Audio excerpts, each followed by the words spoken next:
Assalamualaikum warahmatullahi wabarakatuh. Saya dengan Rafael Febrian Wongsa dengan NPM 0211234420. Selama beberapa menit ke depan, saya ingin membahas tentang manajemen sumber daya manusia. Manajemen sumber daya manusia atau MSDM merupakan fungsi penting dalam organisasi. MSDM mencangkup semua aspek yang berhubungan dengan karyawan, mulai dari rekrutmen hingga pengembangan karir. Selanjutnya itu ada perencanaan sumber daya manusia. Perencanaan MSDM melibatkan identifikasi kebutuhan sumber daya manusia yang diperlukan untuk mencapai tujuan organisasi. Yang pertama itu ada analisis kebutuhan.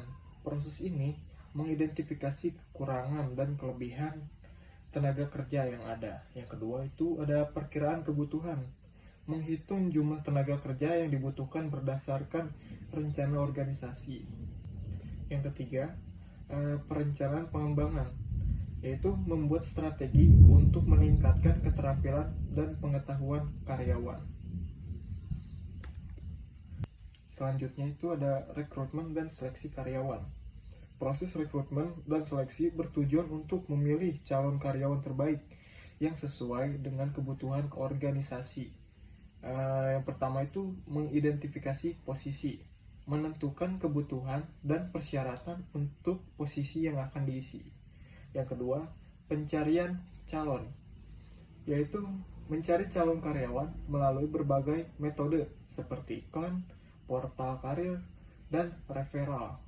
Yang ketiga, seleksi, melakukan proses seleksi untuk memilih calon terbaik berdasarkan kriteria yang ditentukan. Yang terakhir, onboarding, membimbing karyawan baru untuk beradaptasi dengan lingkungan kerja dan budaya organisasi. Slide selanjutnya, manajemen kompensasi. Manajemen kompensasi melibatkan penetapan dan pemberian kompensasi yang adil dan kompetitif bagi karyawan. Di sini tuh ada gaji dan upah.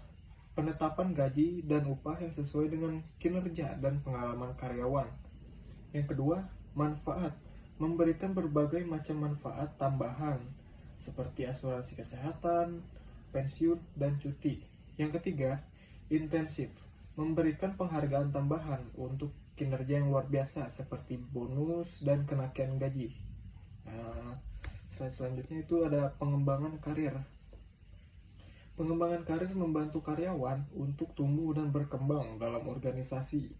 Yang pertama itu mengidentifikasi tujuan, membantu karyawan untuk menetapkan tujuan karir jangka pendek dan jangka panjang. Selanjutnya, perencanaan karir, membuat rencana pengembangan karir yang realistis dan terukur. Yang ketiga, pelatihan dan pengembangan, memberikan kesempatan untuk meningkatkan keterampilan dan pengetahuan melalui pelatihan, workshop, dan mentoring. Yang terakhir, evaluasi dan promosi, mengevaluasi kemajuan karyawan dan memberikan kesempatan berdasarkan kinerja. Pelatihan dan pengembangan karyawan, yaitu bertujuan untuk meningkatkan keterampilan, pengetahuan, dan kemampuan karyawan. Yang pertama itu ada pelatihan teknis. Tujuannya itu meningkatkan keterampilan teknis dan operasional. Selanjutnya, pelatihan manajerial, yaitu mengembangkan keterampilan kepemimpinan dan manajemen. Yang terakhir, pelatihan pengembangan pribadi, meningkatkan kemampuan komunikasi, interpersonal, dan problem solving. Di sini ada manajemen kinerja. Manajemen kinerja merupakan proses untuk memantau atau menilai kinerja karyawan. Yang pertama itu ada penetapan tujuan, membuat target yang jelas dan terukur untuk setiap karyawan. Selanjutnya memberikan feedback, yaitu memberikan feedback secara teratur untuk membantu karyawan memahami kekuatan dan kelemahannya. Selanjutnya evaluasi kinerja, melakukan evaluasi kinerja secara berkala untuk menilai kemajuan karyawan. Yang terakhir itu memberikan penghargaan dan pengembangan. memberikan penghargaan dan kesempatan pengembangan bagi karyawan yang berprestasi. Selanjutnya ada hubungan industrial.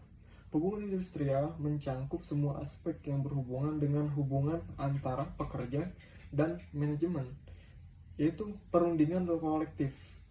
Proses perundingan antara serikat pekerja dan manajemen untuk mencapai kesepakatan tentang kondisi kerja. Selanjutnya ada penyelesaian sengketa, menangani konflik dan sengketa yang terjadi antara pekerja dan manajemen. Yang terakhir, kesejahteraan karyawan, memastikan bahwa karyawan dapat perlakuan yang adil dan mendapatkan hak-hak yang layak. Selanjutnya ada kesehatan dan keselamatan kerja. Kesehatan dan keselamatan kerja merupakan prioritas utama dalam organisasi. Yang pertama itu penggunaan alat pengaman, menetapkan penggunaan alat pengaman yang sesuai untuk mencegah terjadinya kecelakaan. Yang kedua itu ada ergonomi, mendesain lingkungan kerja yang ergonomis untuk mencegah cedera akibat kerja. Di sini ada evaluasi dan peningkatan sistem MSDM.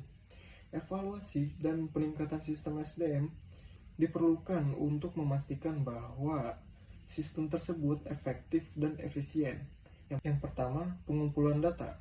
Mengumpulkan data tentang kinerja sistem MSDM melalui survei karyawan, laporan kinerja, dan analisis data. Yang kedua, analisis data. Menganalisis data yang terkumpul untuk mengidentifikasi kekuatan, kelemahan, dan peluang perbaikan. Yang ketiga, pengembangan strategi. Mengembangkan strategi untuk mengatasi kelemahan dan meningkatkan efektivitas sistem MSDM. Yang terakhir itu ada implementasi dan evaluasi. Menerapkan strategi yang dikembangkan dan mengevaluasi hasilnya secara berkala.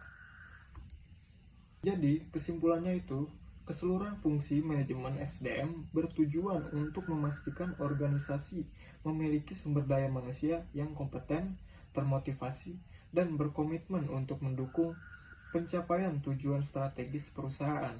SDM yang dikelola dengan baik dapat meningkatkan produktivitas efisien, operasional, serta menciptakan budaya kerja yang positif.